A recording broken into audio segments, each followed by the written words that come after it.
നമസ്കാരം. നമ്മളിന്ന് മറ്റൊരു വീഡിയോയിലേക്ക് കിടക്കുകയാണ്.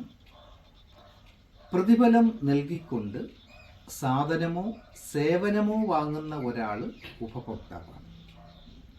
അപ്പോൾ ഉപഭോക്താവിൻ്റെ നിർവചനമാണ് പ്രതിഫലം നൽകിക്കൊണ്ട് സാധനമോ സേവനമോ വാങ്ങുന്ന ഒരാൾ ഉപഭോക്താവാണ്. അപ്പോൾ ആ അർത്ഥത്തിൽ നമ്മളെല്ലാവരും ഉപഭോക്താക്കളാണ്. ഈ ഉപഭോക്താക്കളെ പല ആൾക്കാരും പറ്റിക്കുന്നു. ചിലപ്പോൾ സാധനം മേടിക്കുമ്പോൾ അതിനകത്തായിരിക്കും വില കുറഞ്ഞ സാധനമായിരിക്കാം, ക്വാളിറ്റി കുറഞ്ഞ സാധനമായിരിക്കാം. ചിലപ്പോൾ നമ്മൾ ആവശ്യപ്പെട്ട അത്രയും ക്വാണ്ടിറ്റി കാണത്തില്ല. അങ്ങനെ പല രീതിയിലും നമ്മളെ പറ്റിക്കുന്നുണ്ട്.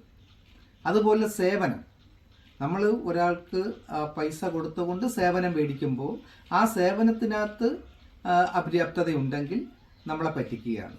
അപ്പോൾ ഇങ്ങനെയൊക്കെയുള്ള കാര്യങ്ങൾക്ക് ഒരു പരിഹാരം എന്ന നിലയിലാണ് ഓരോ ജില്ലയിലും ഈ ഉപഭോക്തൃ സംരക്ഷണ കോടതികൾ പ്രവർത്തിച്ചു വരുന്നത്.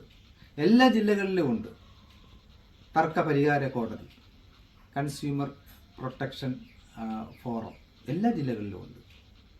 അപ്പോൾ നിങ്ങൾക്ക് ഇത്തരത്തിൽ എന്തെങ്കിലും അനുഭവങ്ങളുണ്ടെങ്കിൽ, നിങ്ങൾ വില കൊടുത്തു മേടിച്ച സാധനം ആ വിലയ്ക്ക് അനുസൃതമായിട്ട് നിങ്ങൾക്ക് പ്രയോജനപ്പെട്ടില്ല എന്നുണ്ടെങ്കിൽ, അല്ലെങ്കിൽ നിങ്ങൾ വില കൊടുത്ത് വാങ്ങിയ സേവനം നിങ്ങൾക്ക് പ്രയോജനപ്പെട്ടില്ല എന്നുണ്ടെങ്കിൽ, നിങ്ങൾക്ക് ഈ ഫോറത്തെ സമീപിച്ച് നിങ്ങൾക്ക് നഷ്ടപരിഹാരം ഉൾപ്പെടെ അവിടുന്ന് വാങ്ങാം.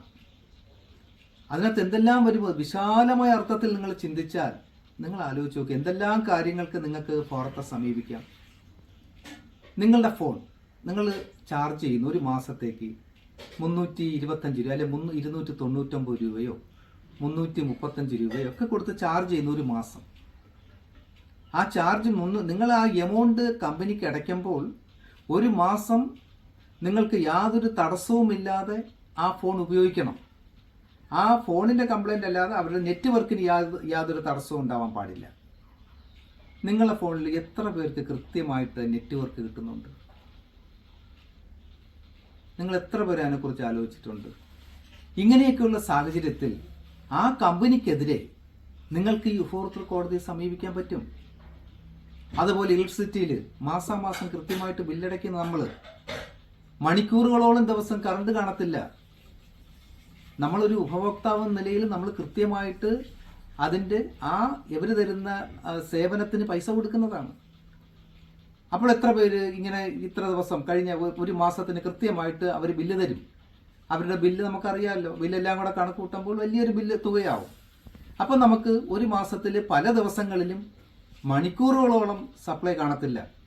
അപ്പോൾ എത്ര പേര് ഉപഭോക്തൃ കോടതിയിൽ ഈ തർക്കം പറഞ്ഞു പോയിട്ടുണ്ട്, ഈ ഒരു പരാതി പറഞ്ഞു പോയിട്ടുണ്ട്? ആരും പോയിട്ടില്ല. പോയി കാണും, അറിവുള്ളവരൊക്കെ പോയി കാണും. അപ്പോൾ ഇവിടെയൊക്കെ പോകാനുള്ള ഒരു സാഹചര്യം നമുക്കുണ്ട്. അങ്ങനെ ഒരു സാഹചര്യം നമുക്കുണ്ടെങ്കിൽ തീർച്ചയായിട്ടും ഇത്തരത്തിലുള്ള കൺസ്യൂമർ ഫോറങ്ങളെ നമ്മൾ ഉപയോഗപ്പെടുത്തണം.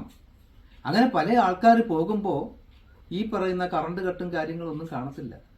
അഥവാ അങ്ങനെ ഒരു സാഹചര്യം വന്നാൽ ഉപഭോക്താവിനെ അറിയിക്കണം, ഇത്ര മണിക്കൂർ കറണ്ട് കട്ടുണ്ടാവും, അപ്പോൾ അതിൻ്റെ പൈസ ഞങ്ങൾ കുറച്ച് തരും. അതൊക്കെയല്ലേ വേണ്ടത്. പക്ഷെ ഇതൊന്നുമില്ല. നമ്മളെ മണ്ടയിൽ എന്തും അങ്ങ് അടിച്ചേൽപ്പിക്കുകയാണ്. നമുക്കൊന്നും പ്രതികരണശേഷി നഷ്ടപ്പെട്ടിരിക്കുകയാണ്. ഇതുപോലെ സാധനങ്ങൾ മേടിക്കുന്ന കാര്യത്തിൽ, ഇലക്ട്രിക് സാധനങ്ങൾ, ഇലക്ട്രോണിക് സാധനങ്ങൾ, അങ്ങനെ എന്ത് സാധനങ്ങൾ വാങ്ങിയാലും അതിന് ബില്ലും കാര്യങ്ങളൊക്കെ ഉണ്ടെങ്കിൽ, ആ സാധനങ്ങൾക്ക് ഡാമേജോ മറ്റുള്ള കാര്യങ്ങളോ മാനുഫാക്ചറിങ് ഫാൾട്ടോ ഒക്കെ ഉണ്ടെങ്കിൽ തീർച്ചയായിട്ടും നിങ്ങൾക്ക് സമീപിക്കാൻ പറ്റിയൊരു സ്ഥാപനമാണ് കൺസ്യൂമർ ഫോറം. അവിടെ ചെന്ന് കഴിഞ്ഞാൽ നിങ്ങളുടെ പ്രശ്നത്തിനൊരു പരിഹാരം ഉണ്ടാകും. മാത്രമല്ല കമ്പനി മേൽ ഇത്തരത്തിലുള്ള കാര്യങ്ങൾ കൂടുതൽ ശ്രദ്ധിക്കണം എന്നുള്ള രീതിയിൽ കമ്പനിക്ക് താക്കീത് കൊടുക്കും. എങ്ങനെയാണ്? ഈ കോമ്പൻസേഷൻ മേടിച്ചു കൊടുക്കും, നഷ്ടപരിഹാരം മേടിച്ചു കൊടുത്തുകൊണ്ട് കമ്പനിക്ക് താക്കീതും കൊടുക്കാറുണ്ട് ഇത്തരത്തിലുള്ള കോടതികൾ, ഫോറങ്ങൾ. അപ്പോൾ തീർച്ചയായിട്ടും നിങ്ങളുടെ അറിവിലേക്കാണ് ഞാൻ പറയുന്നത്.